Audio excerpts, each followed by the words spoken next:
Have you ever left a bad review for an order?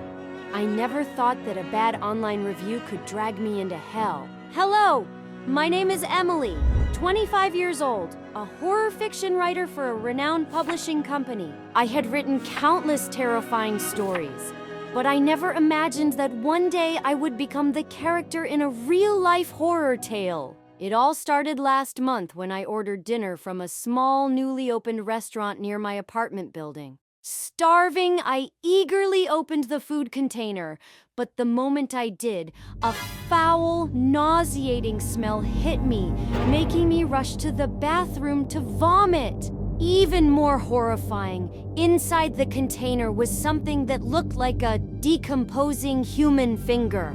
Terrified, I immediately threw the food into the trash and left a 1-star review for the restaurant. I had no idea that this was just the beginning of a nightmare. Shortly after, I received a message from the restaurant owner. I can refund your money, Kyle, but it will cost you your life in exchange. I shivered at the words on my screen. Was this some sick joke or a real threat? My building had no security, so if the restaurant owner really wanted revenge, he could come straight to my apartment. After thinking carefully, I decided to stay overnight in the room of Helen, my colleague who lived upstairs, to avoid trouble. I had a camera installed outside my door so I could monitor my apartment through my phone. Looking at the screen, I saw a tall man wearing black sportswear and a baseball cap standing in front of my door. I wanted to tell Helen, but she was too focused on texting someone, seemingly unaware of my distress. Suddenly, the man looked directly at the camera, mumbling something under his breath. A large, deep scar ran down his cheek, making him look terrifying. He licked his lips, smirked with satisfaction, and then made a throat-slitting gesture before turning away. I trembled as I stared at my phone screen. What was he planning? I turned to Helen and realized she had been staring at me the whole time. Her gaze gave me an eerie feeling, as if something sinister was about to happen. I forced a smile and asked, "Helen, is something wrong? Why are you looking at me like that?" Helen smiled slightly and said, "Oh, it's nothing." I nervously reached for my glass of water but accidentally spilled it on a notebook on the table. Hurriedly, I picked up the notebook to dry it, but a photo slipped out and fell to the floor. When I bent down to pick it up, my heart nearly stopped. In the picture was Helen smiling brightly next to the very same man who had stood outside my door. A horrifying realization struck me. Helen was the one who had recommended this restaurant to me. At that moment, there was a knock on the door. Helen glanced at me before standing up to answer it. Sensing that something was wrong, I quickly opened Facebook and secretly started a live stream before hiding my phone. Helen soon returned, followed by the man from earlier. I placed my phone on the table and looked at them in fear. "Helen, who is this?" Helen smiled slightly and said, "This is my boyfriend, the owner of the restaurant you rated 1 star. I stammered. "What do you mean? Did you plan all of this?" Helen burst into laughter and said, That's right. I hate your fake perfection. You took everything that should have been mine." Then she suddenly slapped me hard across the face. A burning pain spread across my cheek, making my head spin. Helen pointed at me in anger and shouted, "I was supposed to be the best writer. How dare a newcomer like you surpass me?" Before I could react, Helen grabbed my collar and repeatedly struck me in the face. Each blow landed heavily, making my head spin as my vision gradually blurred from the throbbing pain. I struggled to stand and asked, "If you hate me so much, why did you let me stay here?" Helen laughed hysterically and said, "Because I wanted to see you suffer, to watch you beg for mercy right in front of me." Enraged, I shouted, "Keep dreaming! You're just a failure! Don't blame others for your incompetence!" The restaurant owner suddenly lunged forward and punched me hard in the stomach, sending me crashing onto the floor. Before I could recover, he pulled out a knife and slashed a deep cut across my shoulder. I screamed in pain, clutching my wound as warm blood soaked through my thin shirt. Helen stood over me laughing. "Emily, beg me, and I'll let you die painlessly." gritted teeth, I spat back. I will never beg a loser like you. Furious, Helen snatched the knife from her boyfriend's hand and lunged at me. Just as I thought it was the end for me, a loud, urgent knocking sounded at the door. Helen froze, turning her face toward the door, silently observing the commotion outside. Sensing my chance, I immediately sprang up, kicked Helen away, and sprinted toward the door. Standing outside was Lucy, my close colleague from work, her face filled with panic. Lucy quickly caught me and asked worriedly, Emily, are you okay? I gasped, "Help me! Helen wants to kill me!" Before I could explain further, Helen shouted angrily, Don't think you can escape from here. She gripped the knife tightly and charged at us, her bloodshot eyes filled with madness. Lucy and I froze in fear as Helen's twisted expression made her look like a completely different person. Suddenly, the sound of heavy footsteps echoed behind us. Police officers had arrived. It turned out that when Lucy saw my live stream, she immediately called the police and rushed to my place. Helen and the restaurant owner were swiftly restrained and taken away before they could fight back. I let out a sigh of relief, but as the adrenaline faded, pain overwhelmed my body. Exhausted, I lost consciousness and sank into darkness. When I woke up, I found myself in the hospital, my wounds carefully bandaged. This nightmare was finally over, but the scars it left behind would haunt me forever. Have you ever had hair extensions? My friend tried it once, and it became her nightmare. This is Lucy, my best friend. Since that incident, she never dared to grow her hair long again. The story began when we were in our sophomore year of university. One day, Lucy and I were walking down the street when we were drawn to a small hair salon. The atmosphere inside gave me an inexplicable sense of gloom. The walls were adorned with photos of many girls sporting different hairstyles. My eyes stopped on a picture of a girl with unevenly chopped short hair, smiling at me. I was horrified and stepped closer to stare at it. What's wrong? I pointed at the picture for Lucy to see. But when I looked again, it was just a girl with a neat short haircut. Those are all our former customers. You can also choose a style like theirs. Their hair looks so beautiful and natural. Of course, all the wigs here are made from real hair. You can check the samples over here. She led us to a shelf displaying various wigs. Sophia, this really is real hair. It feels completely different from the ones in other salons. She carefully browsed through the options before deciding on a long, silky wig. As I touched the wig Lucy had chosen, I suddenly felt a chill run down my spine. A faint, yet distinct smell of blood mixed with perfume wafted into my nose. I was about to warn Lucy, but the salon owner quickly ushered her into a chair to begin the extension process. That night, after getting the extensions, Lucy started having strange dreams. In her dreams, she saw many people standing at the foot of her bed, repeatedly whispering. Suddenly, a girl rushed toward her, holding a pair of scissors and frantically cutting Lucy's hair. Give me back my hair. Give me back my hair. The nightmares kept repeating, leaving Lucy increasingly terrified. Many nights, she felt as if someone was yanking her hair from behind, even though she was alone. One day, I visited Lucy's place and found her sitting in front of the mirror, brushing her hair repeatedly. With every stroke of the brush, strands of hair kept falling onto the floor. Lucy, why is your hair falling out so much? It's not. I feel like I have even more hair now. Look at the floor! Only then did Lucy panic. She ran her fingers through her hair and a large chunk fell out, tangling in her hand. She turned to the mirror, horrified to see her hair in uneven patches, some short, some long.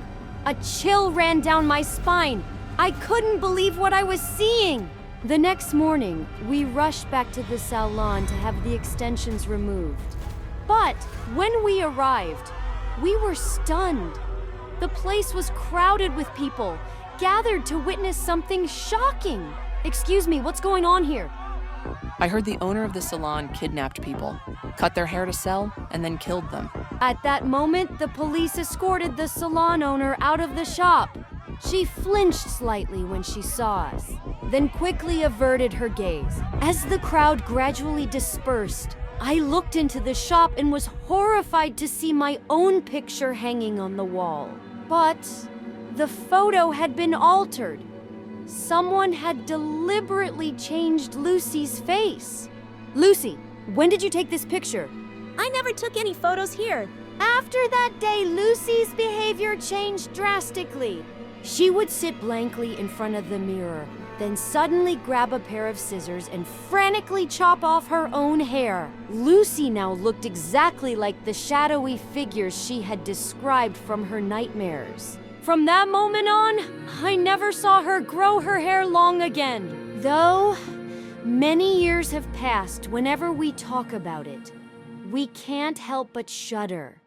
Lissy grew up in a violent family, with her biological father being an abusive alcoholic.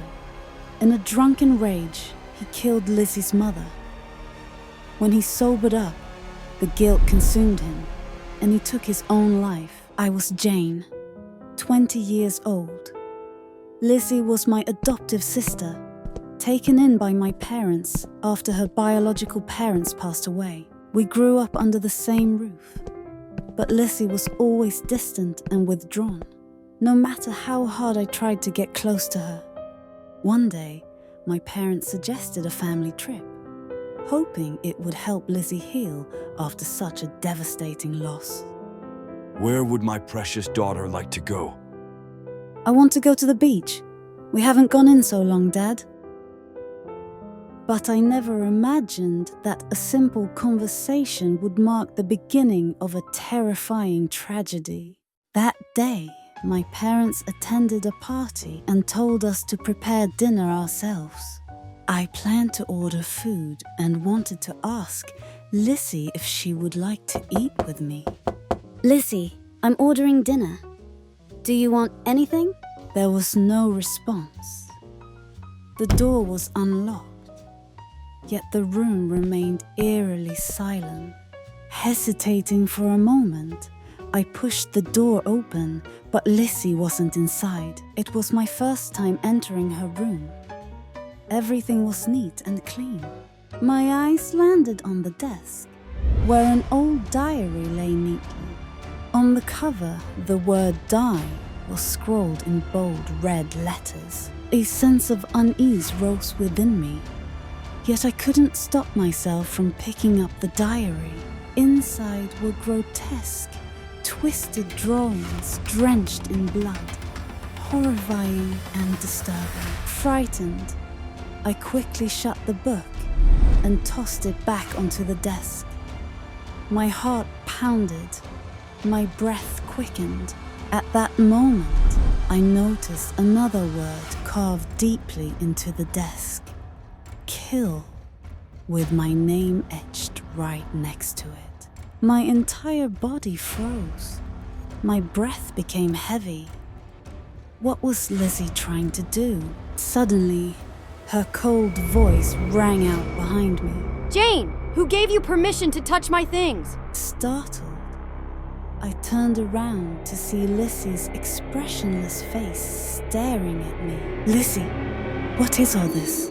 Lizzie said coldly. I hate you. I want you dead. With that, she pulled a sharp knife from her pocket and lunged at me. I quickly dodged, but the blade still sliced deep into my arm, sending a sharp pain through me. Lizzie then kicked me hard in the back, making me fall onto the floor. She opened a drawer, pulled out a rope, and immediately pounced on me, pinning me down. Before I could react, my wrists and ankles were already bound tightly. Why are you doing this to me? I hate how happy you are. I hate your stupid, cheerful smile. She dragged the blade across my cheek, the cold steel sending a chilling sensation through my skin. Lizzie, please stop. Everyone loves you. Love! You have everything. Parents, vacations, attention. And me? I'm nothing but a discarded piece of trash. No, Lizzie. We all want you to come with us on the trip. Shut up! I don't need your pity. My pleas only fueled her rage. She gripped the knife tightly and stabbed it deep into my thigh. A searing pain shot through my body, and I screamed in agony. Lizzie's fingers tightened around the knife handle, preparing to drive it down with all her strength. I truly thought that would be the last moment of my life. But just then, my mother's terrified scream shattered the air. Looking towards the door, I saw my parents standing there, their faces frozen in horror. Lizzie, what are you doing? Lizzie, put the knife down. Don't come any closer or I'll kill her. In an instant, my father lunged forward, grabbing Lizzie's wrist and struggling to pry the knife from her grip. Lizzie suddenly bit down hard on my father's hand, making him yelp in pain and loosen his grip. Taking advantage of the moment, she broke free and turned towards me, eyes burning with madness. My father quickly grabbed her from behind, wrapping his arms around her tightly. She thrashed violently, screaming. Lizzie, my love, please stop. Lizzie suddenly froze, turning to look at my mother. Her grip on the knife loosened, and it clattered to the floor. Perhaps, at that moment, she remembered her biological mother, the only person who had ever truly loved her. After that day, my parents took Lizzie to see a psychiatrist. She was diagnosed with severe psychological disorders caused by past trauma, so she had to stay at the hospital for treatment. What Lizzie did to me was painful, but I never once hated her. In fact, I felt even more sorry for her. I only wished for our family to be whole again someday. I was an online seller and had just moved into a new house to support my business. Luckily, I found a rather spacious house in a small neighborhood, and the rent was incredibly reasonable. During the first few nights living there, I was often awakened by the sound of scissors echoing from the next room. I thought to myself, could it be a thief? Summoning all my courage, I went out to check. But as soon as I opened the door, the sound disappeared, and the door to the other room remained tightly shut. Everything seemed normal, as if nothing had happened, so I tiredly returned to my bedroom. A while later, I was woken up again by the same sound, but this time it was louder and more urgent. A growing sense of unease crept over me, and my heart pounded in my chest. I got out of bed and went to the next room, but just like before, nothing seemed out of the ordinary. As I was about to close the door, I suddenly noticed a woman standing in the middle of the room. Her head bowed. She was holding a pair of rusty scissors, the blades dripping with a thick, dark liquid onto the floor. I stood frozen in the doorway, my legs glued to the ground, unable to move. Who are you? Why are you in my house? The woman didn't answer. Instead, she slowly lifted her face and it was no longer intact. Her mouth had been slit open all the way to her ears and deep scratches covered her face, oozing fresh blood. Terrified, I let out a scream, only to realize I was lying in bed with sunlight streaming in through the window.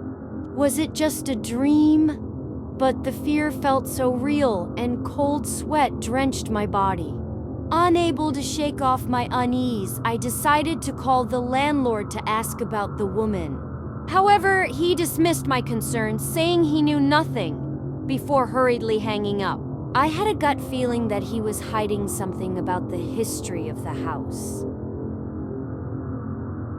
That night, the events repeated themselves. But this time, the sound seemed to be right next to my ear. Frightened, I squeezed my eyes shut, trying to block out the chilling noise. Moments later, the sound suddenly stopped, and I thought that perhaps it was finally over. But when I opened my eyes, I was horrified to see the woman floating above me on the ceiling, laughing eerily. Her face drew closer and closer, her icy breath sending shivers down my spine. Overcome with terror, I screamed, mustering all my strength to leap out of bed and dash out of the house. Her sinister laughter echoed behind me, following every step I took.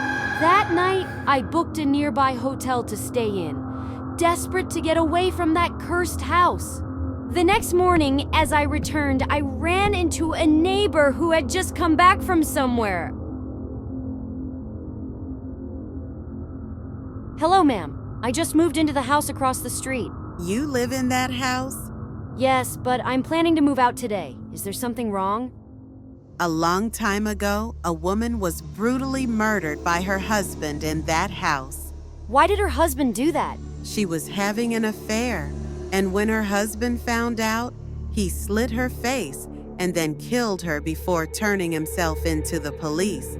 I saw her last night. Her face was horrifying. Ever since she died, she's been haunting that house, scaring off women with beautiful faces like yours. A chill ran down my spine, sending a wave of goosebumps over my skin.